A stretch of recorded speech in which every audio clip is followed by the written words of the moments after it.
children. Hello.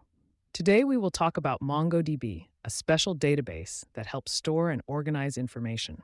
Sometimes it is hard to imagine how such systems work, but do not worry. The little animals in the park will show you how it all looks in practice. We will see how data can be stored flexibly and conveniently for applications. Let us learn together. By a big tree, the kitten and the frog were wondering about data storage.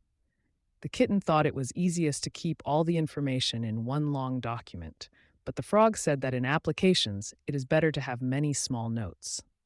After a moment of discussion, they both agreed that MongoDB allows for flexible data storage, and I explained to them that it is a NoSQL database where information is saved in documents, not tables.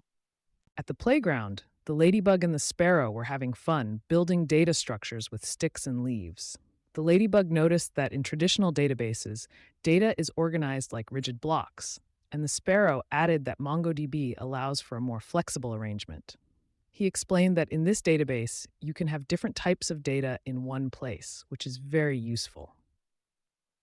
I joined their conversation, explaining that MongoDB is fast and convenient, especially in modern applications. On the meadow, the rat and the puppy were talking about searching for information.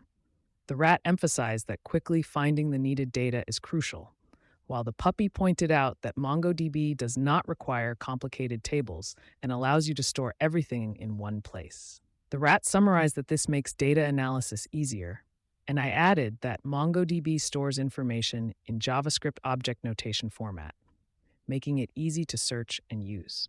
MongoDB is a database that allows for flexible storage and organization of information. Thanks to it, you can easily search for data and adapt it to various uses.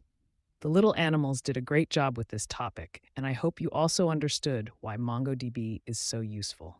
See you at our next meeting.